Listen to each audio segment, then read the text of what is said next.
Right. So today I got some questions last minute. So see if I can get through them as well. But um, I think I only had one question for this session. Um, Let me just see the response. Hmm,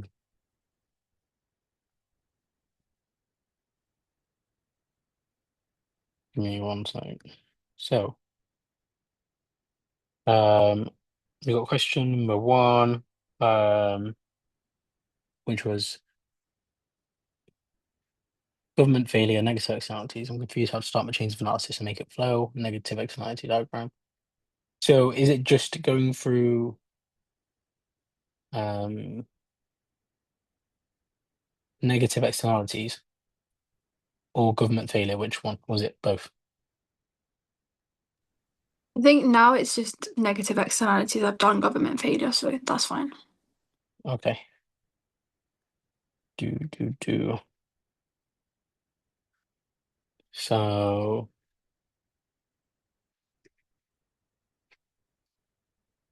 So we'll do production and consumption. Anything you want to go through, Sophie? Could we go through like minimum and maximum price diagrams? Yeah. Okay. If we have any more time, I'll go through anything else. Um, but yeah, we'll start here. So um, we all understand what the externality is to begin with, right? So we're going to start off with a negative production externality, which we covered last week. So we'll do it again. So negative externality production, we just think of um, the production of goods that creates pollution or environmental degradation. Yeah. And that is because the external cost, such the externality, is ignored from the market transaction.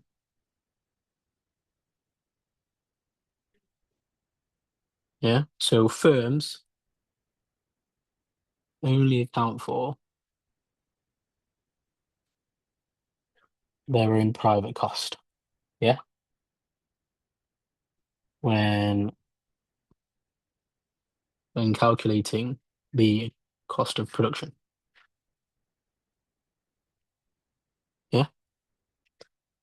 So therefore, this leads to a misallocation of resources. Yeah. In this instant, this good is overproduced. Yeah.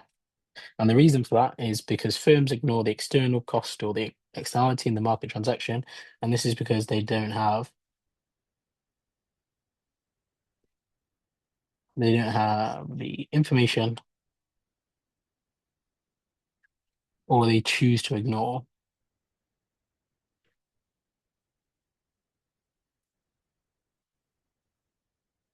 the externality.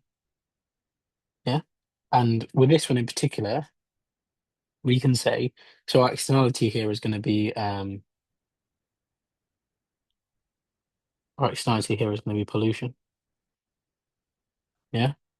And we don't know a conversion between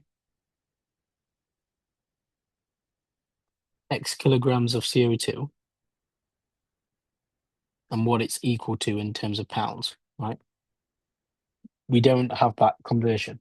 So what the firms do is, because they don't know how much a kilogram of CO2 is worth in terms of like the external cost, how much it costs society, well, the third party, they just ignore it. Yeah. They ignore it and only account for their private cost, right? They only think about like when we're producing aeroplanes or yeah, when we're producing airplanes or flights, we're only thinking about the cost of the pilot, the plane, the staff on there, the fuel, stuff like that. The stuff that actually costs the firm. Yeah. So would you say So that you can't put a monetary value on like pollution? yes. Okay. Because if I said to you what's 1 kilogram of CO2, how much is that in pounds? We don't know. Yeah.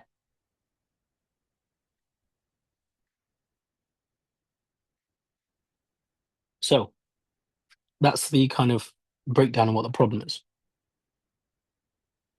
Um,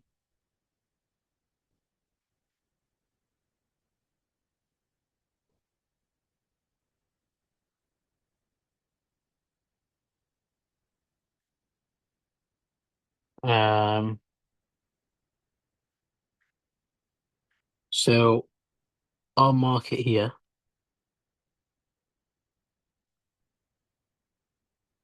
is we have P and Q. So we have the point where MPC is equal to MSB, and we know this point, right, gives us E, which is the point of market failure.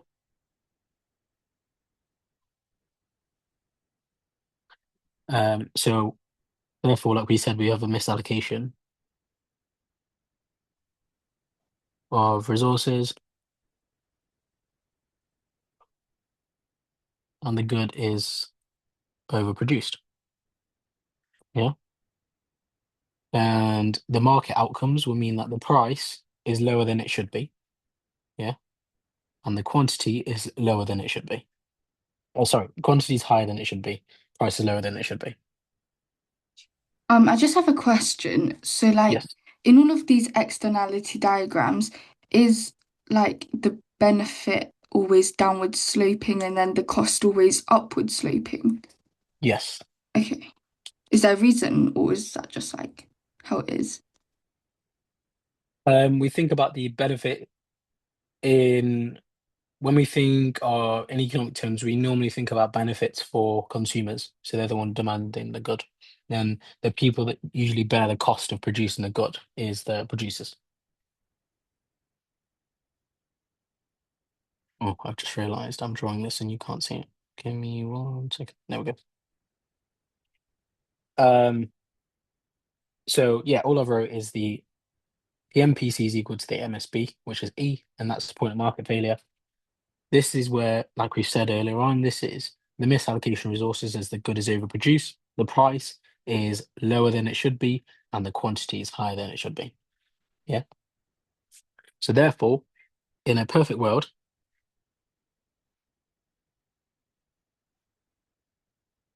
we would give the consumer, or sorry, the producer,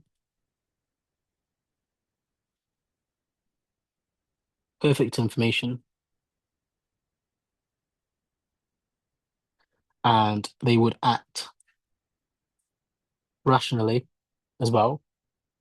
So we give them perfect information on the value of the externality. And what they would do is they would um, account for the externality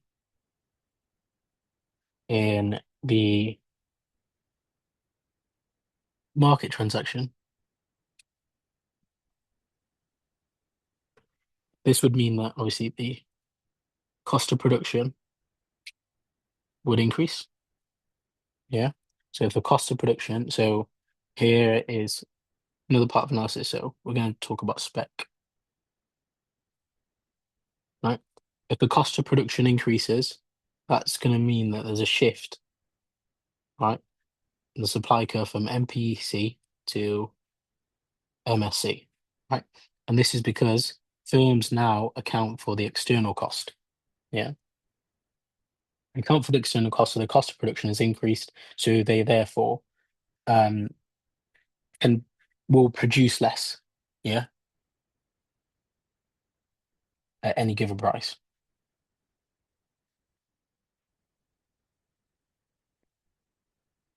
So then, therefore, the firms will raise the price from P to P1, the price will go up. And this is due to the cost of production rising. So they have to raise prices in order to maintain profit margins. Yeah. Equilibrium, where we move from E to E1, right? And this is because there's a contraction in demand. And this is because the price has increased from P to P1. Yeah, so consumers demand less.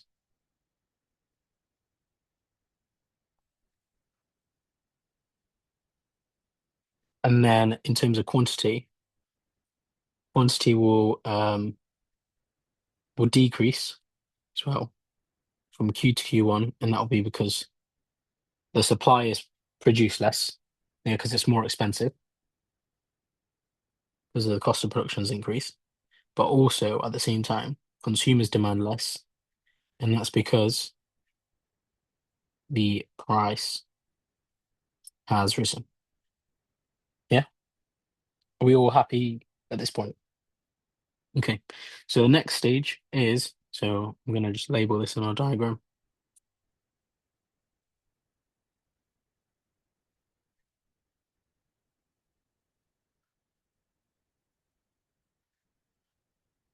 So for market failure, we always start, sorry, for the dead weight loss, start at market failure, hit the point of the new curve, and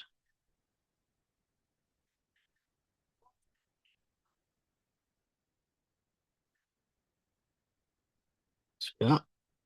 So, um, so now at the point where MSC is equal to MSB, we have the equilibrium E1. So this is the point of allocative efficiency. Um, and we have the social optimum. Yeah. And this is because all costs and benefits are accounted for.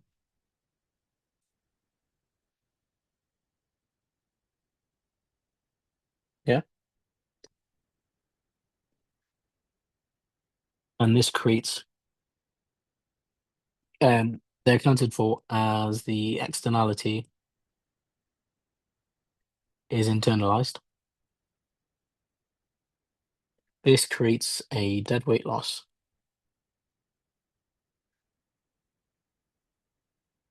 of the triangle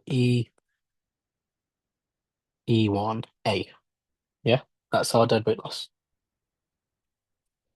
Um, and that is how we're going to explain it all. So that's our chains of analysis. Very, very basic, right? But we're now going to add a level of detail to it to get you your extra mark. So I'll do this in blue. So if we're going to think of an example, we will think of, let's say, aviation. Yeah. So now what we're going to do is we're going to tailor our answer towards aviation. Yeah. So that like in your essay, it's not like you're just talking about the diagram and then after you say, this is what happens in the aerospace market. Yeah. So we're going to say, um, so the negative externality is pollution. So this is the carbon emissions that come from um, like aeroplanes. Yeah. Firms only account for the private costs when calculating cost of production, such as um, the pilot wages, the what they call now, the staff on the flight attendants, and then like fuel. Yeah, those are examples of the private costs that they account for when it comes to the cost of production. This leads to a misallocation of resources because the cost of production is lower than it should be, right? And that's because they don't have information on the externality, or they choose to ignore it because the they don't have a monetary value for the cost of pollution. Yeah, and we might even see in there e- the external cost of pollution will affect the third parties, such as um, nearby people who live near aeroplanes or just people in general. So, for example, um, uh, like yeah, people who live near an airport. Yeah, this good is overproduced, so um, the f- the ticket prices for flights are cheaper than they should be. Yeah. Um, so we're at the point of market failure, the misallocation of resources. The good is overproduced, like we said. So the price of a plane ticket is lower than it should be, and more people go on holiday.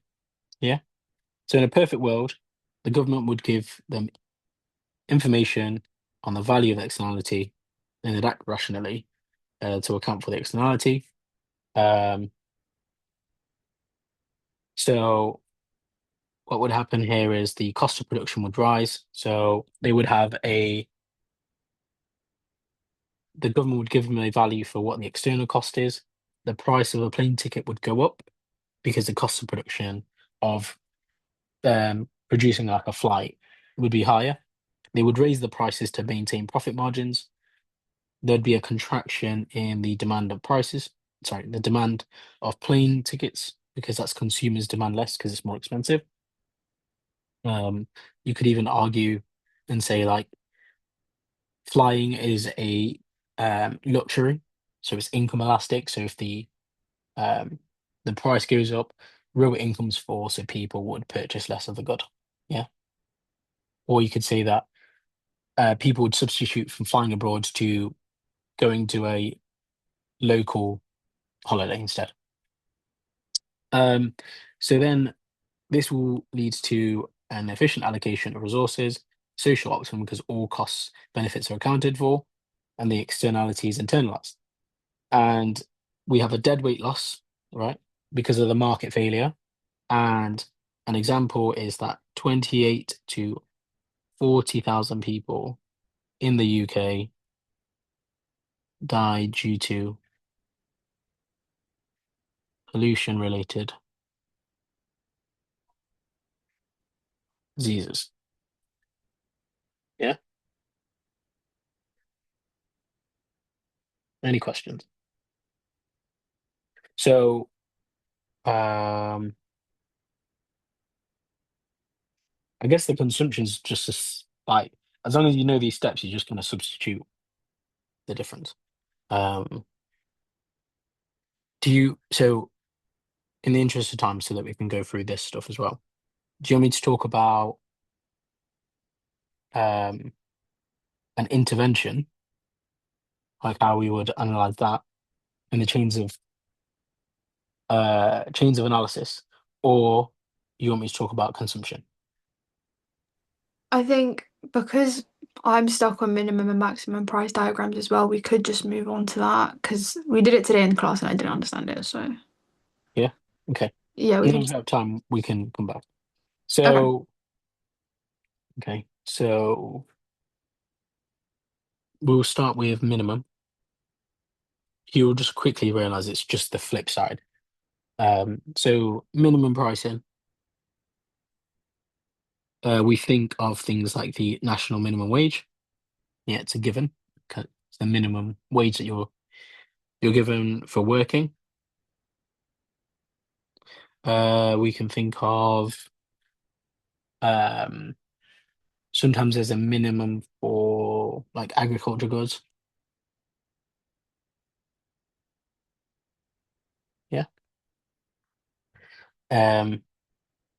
So what I'll do is I'll explain it for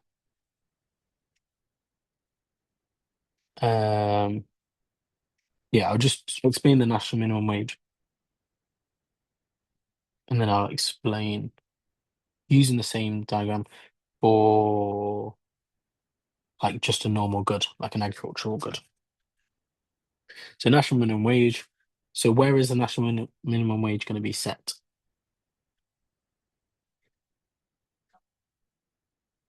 So you got wage, got quantity of labor that's employed. So we have the supply of labor and the demand for labor. So in a competitive market, in a competitive world, equilibrium is what would set the wage.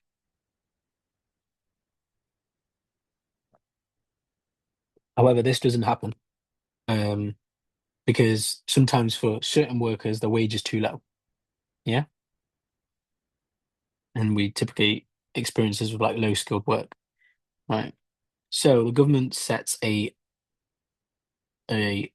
price floor, you might hear it, or a minimum wage, and that is deliberately set above. So the floor is set above because we want the price or the wage that consumers get or workers get to be greater than what equilibrium would give us. Yeah.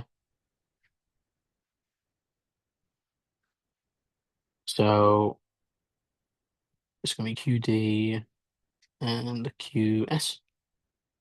So if we talk about spec,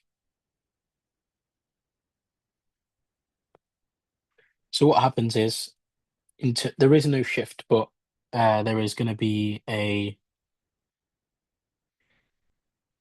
minimum price or a minimum wage in the sense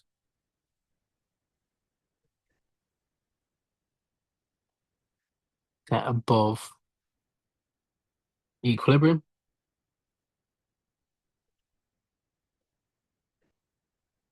What happens here with the price? Well, the wage goes up from W to the national minimum wage.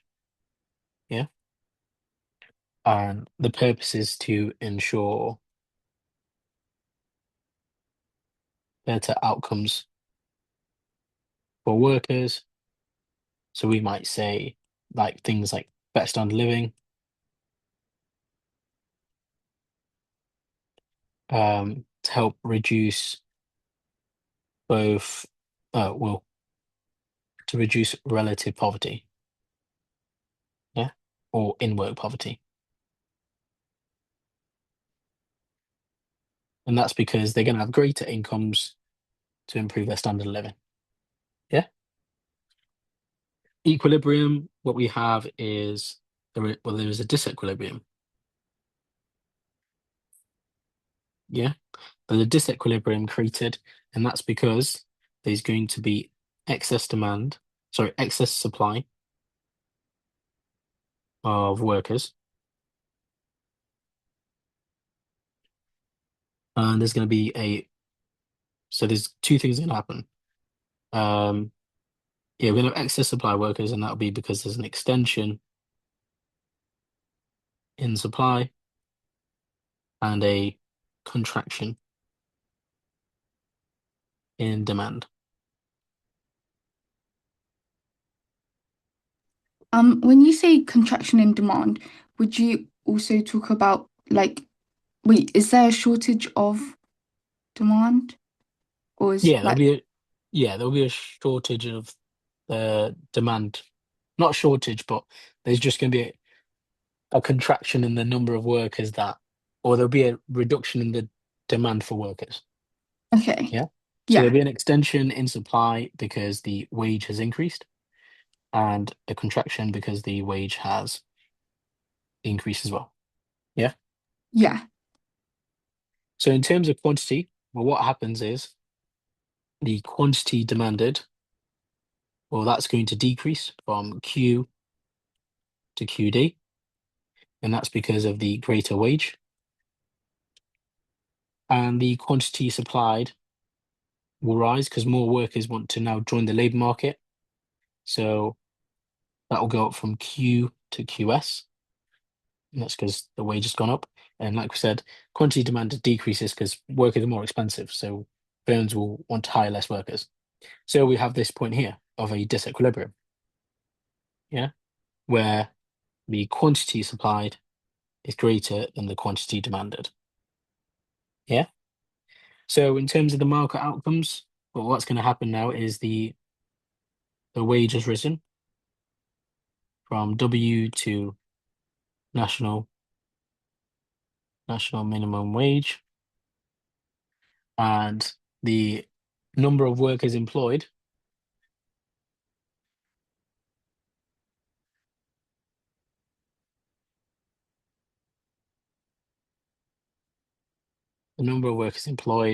is going to fall from Q to QD. Yeah. So what we can say then is there's going to be an increase in unemployment. And that's because the workers from Q to QD will be let go. Yeah. But also Q to QS is the new supply of workers. Yeah.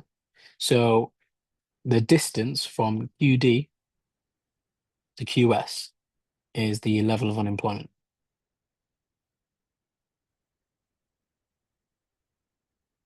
Yeah. So if go back to our diagram. So previously, right, this number of people were in work. Yeah. When the wage was W.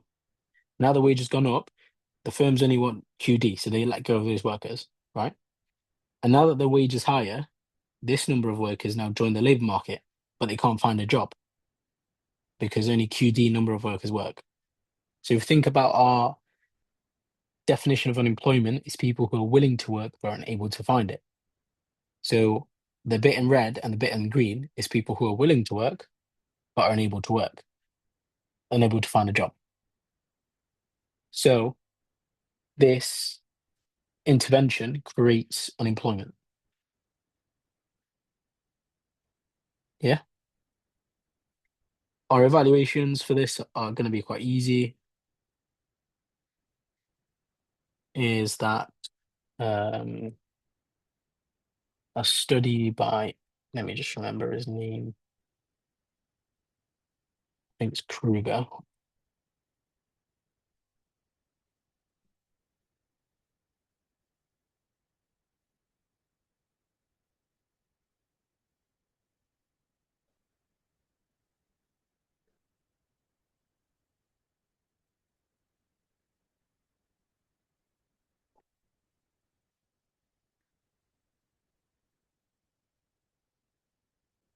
And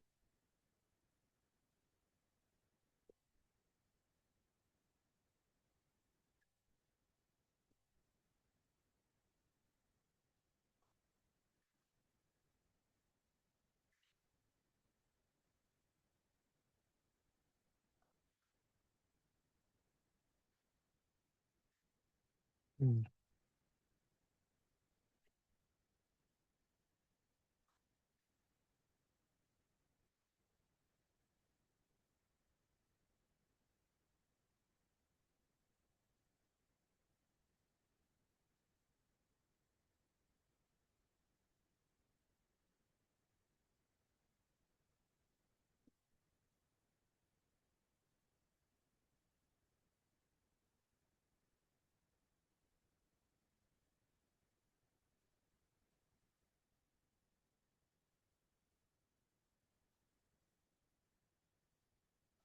So I'm just trying to find this example.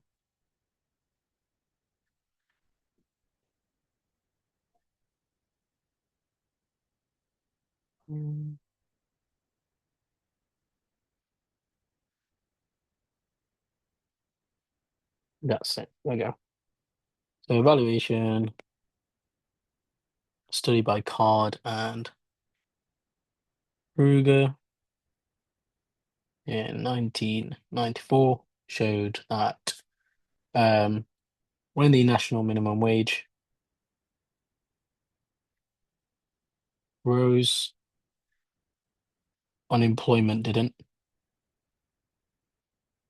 Yeah.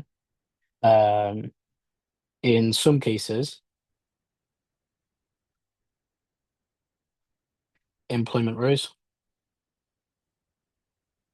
And that's because obviously our workers become more productive because they're motivated to work. Another piece of evaluation you can say is that this will force prices to rise. So the increase in the cost of production is just kind of shifted onto the consumer. Yeah. So now, if you're working, right, and the prices go up, and then national minimum wage has gone up, well, depending on the change in the national minimum wage versus the change in prices, depending on which one is greater, depends on whether you benefit or not. So if the change in national minimum wage is greater than the change in prices, then you benefit, right? Because you have more income, so you can increase standard living. Whereas if it's the other way around, your real income has fallen because now you can't purchase the same number of goods as you could before.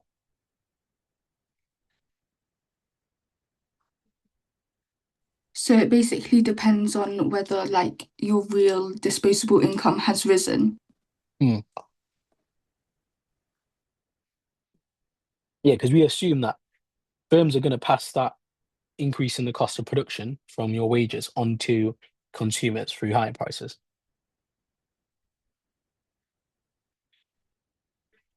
Yeah. Any questions? Right. So I'll explain it, but using a if it wasn't not a national minimum wage. So what would happen is if we had a minimum price for a good, such as agriculture, I'll just do it in green.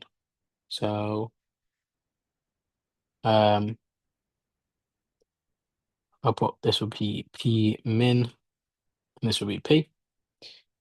So what would happen is, let's say agriculture goods, farmers can't generate revenue that they want because the price is too low, and like farmers start going bust and they stop producing goods. So that obviously means that consumers have less goods, less choice. They have to pay higher prices for food. Yeah. So what the government could do is add in a maximum price to ensure, sorry, a minimum price to ensure that farmers like have enough money to keep running. Yeah.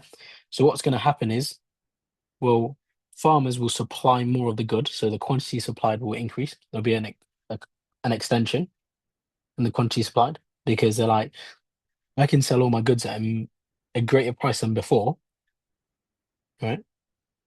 So I'm going to try and make more money, generate more profit.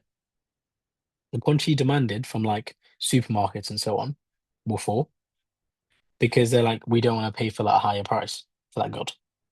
Yeah. So there's going to be a disequilibrium again. And that's because the amount that's being supplied is greater than the amount that's being demanded. So there's excess supply of the good. Yeah. So the positive of of the minimum price will be that your farmers can generate greater profits, greater revenues, and stay alive. The businesses stay around. They can reinvest some of their profits into innovation, like new machinery and stuff to make them more efficient. Yeah. However, the negative is the fact that they are going to lose customers in the sense of supermarkets aren't going to buy from them. Yeah. So what the government can do further, a bit of valuation, is that they can decide whether to intervene further or not. All right. They can intervene further by buying the excess amount. Yeah. They can buy. So an example for this is you might see when you do questions is like wheat. So they can buy all the excess wheat that farmers produce to ensure that the farmers make the money that they were set out to make. Yeah. And the government will store all that wheat. But the negative side of it is wheat goes off. Yeah. So it's a perishable good.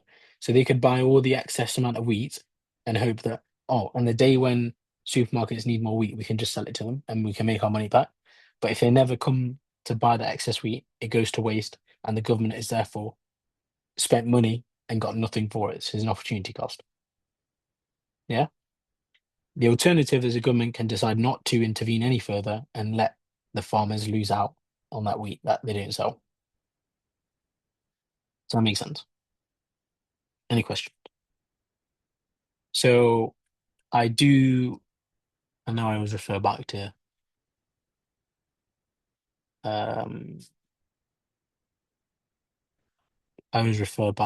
the recordings.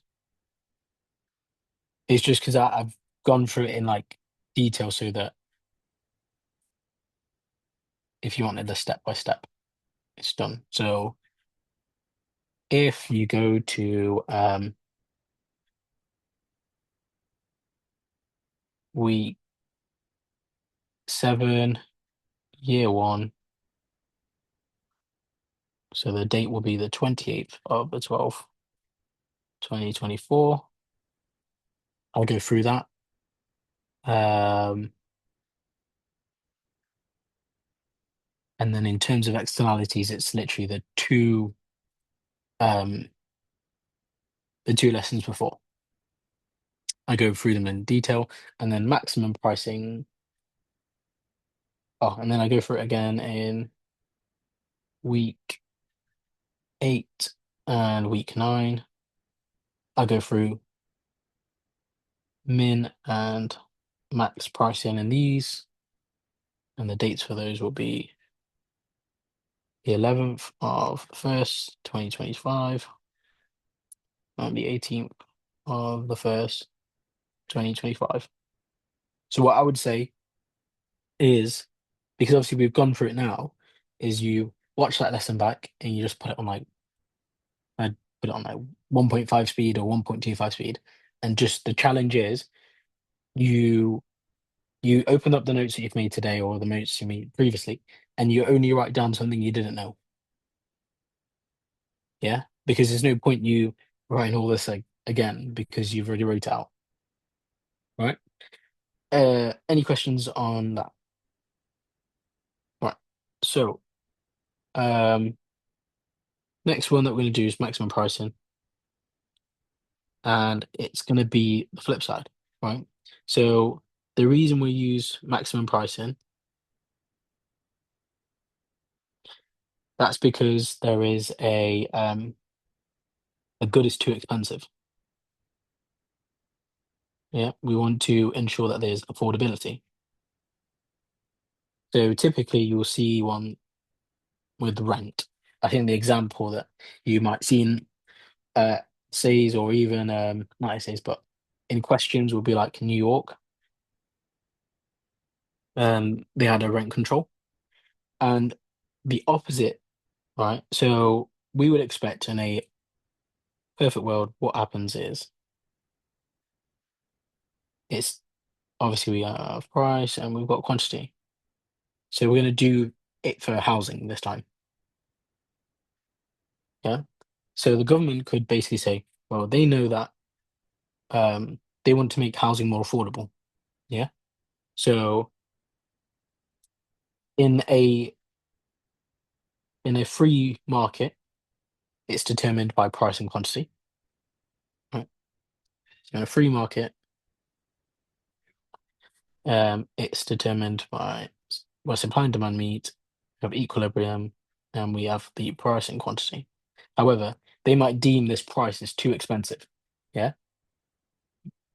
So what they're going to do is they're going to impose a price that's below. It's going to be Pmax. It's going to be below equilibrium, and that's the purpose of it is to increase affordability. Yeah. So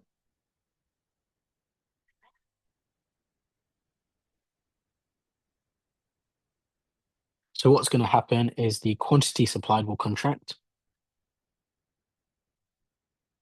Quantity demanded will extend. Yeah. So in terms of shift, like we said earlier, there's going to be like no shift, right? But in terms of the price, there's going to be a decrease in the price from P to P max, and the purpose is to increase affordability. This time I would use the housing so to ensure affordability of rent, because obviously this is a necessity good, and this will obviously help reduce both absolute and relative poverty. Yeah, because people are now able to afford a good that's necessary. So this will also improve standard of living. Yeah. In terms of equilibrium, well, we have a disequilibrium. And this is because demand and supply do not meet. Yeah. And the reason for that is because we have excess demand. Yeah.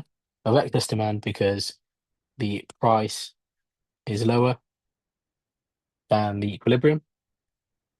So if we think back to our quantity, so what's happened here is that the quantity demanded has risen, and that's because there's been an extension in demand because the price has fallen from P to P max. Yeah. So more people are going to demand private renting for housing because it's affordable now. Yeah. However, landlords, right, they've seen that, well, they're going to demand less from Q to QS. And that's because, so there'll be a contraction in supply, and that's because the price has fallen from P to P max. And this means that they make less profit. Yeah. You know, in like the minimum pricing one, Hmm. so like you spoke about quantity demanded as in like firms demanding labor. Yeah. But then for maximum pricing, you're speaking about demand as in like us Consume. demanding the goods. Yeah. So like I'm confused, because like how do I put it? Like, because How have I gone from talking about consumers yeah, to, yeah. yeah. Okay. So basically, it's quite simple. If we think about it, um, in a labor market, right, we supply labor. We supply ourselves into the labor market, right? So that will be supply. The demand will be from firms. Firms will demand workers, right? So we need to meet in the middle, right? Equilibrium in terms of the wage that they're going to give us. If the wage is high, we're going to want to work more. Yeah. Because let's say you work a part-time job, or you're thinking about working a part-time job, and they're only offering like £5 an hour. I mean, that's what I was getting when I was like 18. So now the wage increases to like £8 an hour. You're going to be like, now I want to work. So you're going to join the labor market and you're going to start looking for a job. But because it's more expensive to hire workers, firms are going to be like, we don't want to hire any workers. So there's going to be an excess supply. Yeah. Whereas if you think to our example over here, right, the maximum pricing this time, because I think the importance is the example. Because it's rent, we demand housing. People supplying housing will be like landlords, yeah? Or we think about firms, right? They're supplying housing. So when the price goes down, we demand more housing because it's cheaper. Whereas firms will supply less because they can't make as much profit. So that's why there's a disequilibrium.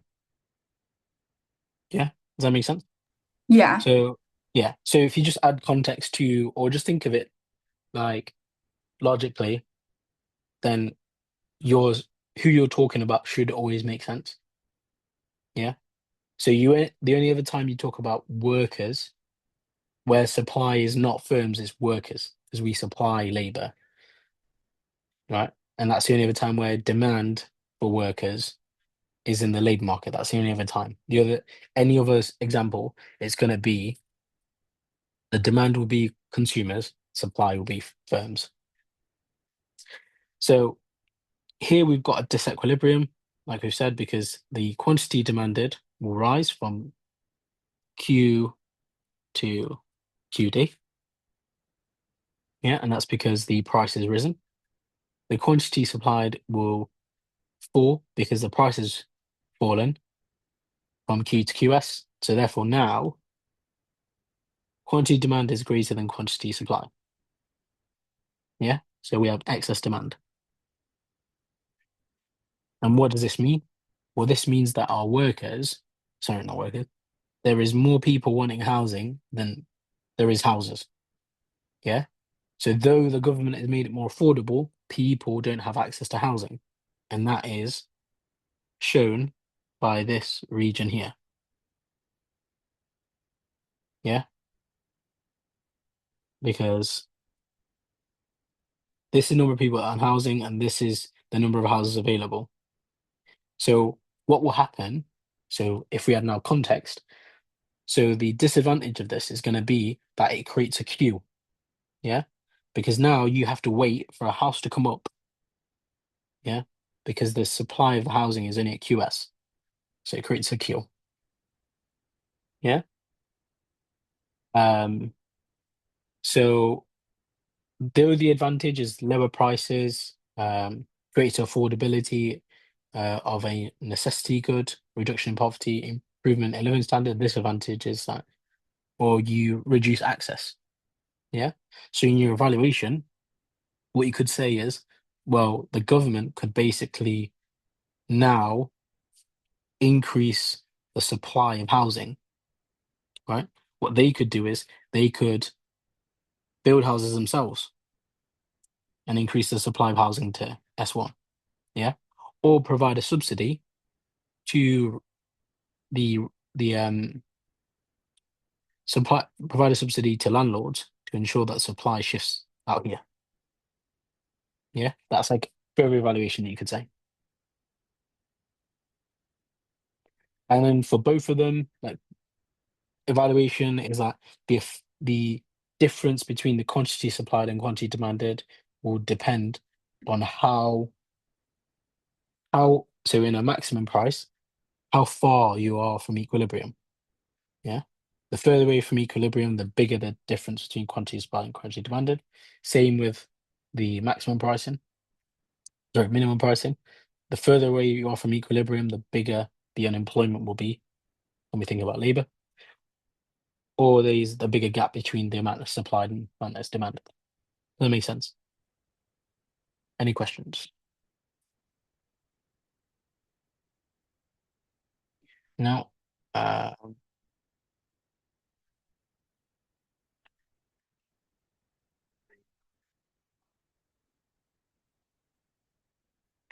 Do-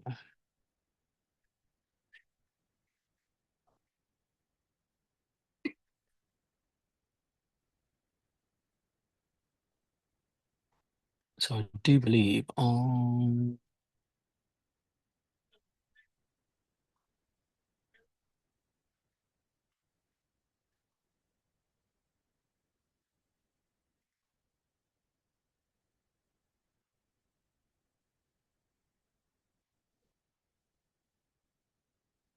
so if on the platform there is a lesson as well for So if you go into lessons, you can search for price controls. That's what you want, and it will go through minimum and maximum prices. There is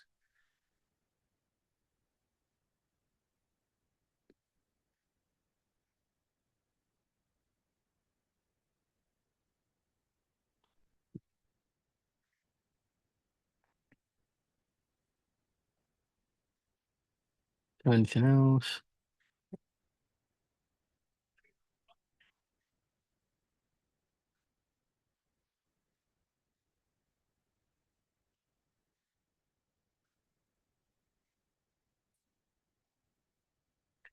Um,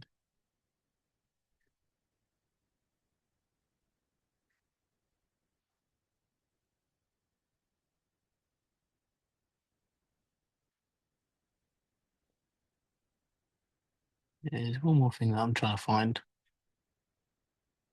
I can send you guys after.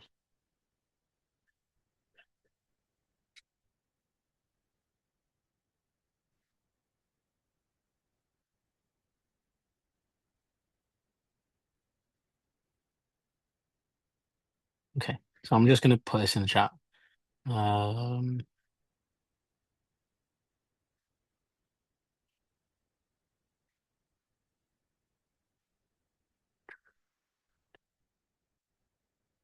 can you see this?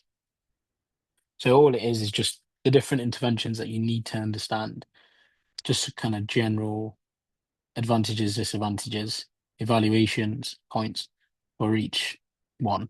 So obviously we've gone through maximum pricing. So price ceiling, it's a legal cap, improves equity access, controls price for inflation of like key goods like food, gas. Disadvantages, like we said, it causes excess demand. It leads to black markets. So now what can happen is in the rent market, people just will create a black market for rent, like private renting, and then you could end up being like scammed, where someone rents you it from way more, like just under the, for way more than they are, because it's like a non-legal agreement. Yeah, it reduces incentive suppliers. The effectiveness depends on the government enforcement, because if they don't do very well at checking sure that everyone's sticking to the rules, then it's not going to be effective. It's best used when with rationing or subsidies to ensure that, like we said, the supply is enough. Yeah. And then examples are like energy price caps, if you want to see that. Minimum price, we said that. It depends on whether it's above the equilibrium. If you set the minimum price below equilibrium, then it's not effective. If you set it too high, then firms will reduce the demand for labour or the goods. An example, Scottish minimum alcohol pricing, if you want to see an example. Um,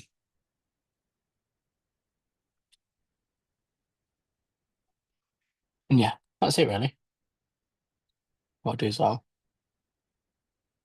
send that. Any questions? No? Okay. Let me send that now before I forget. And I will at some point send everyone their feedback for all their questions. I just haven't had the ability to do them all. Um,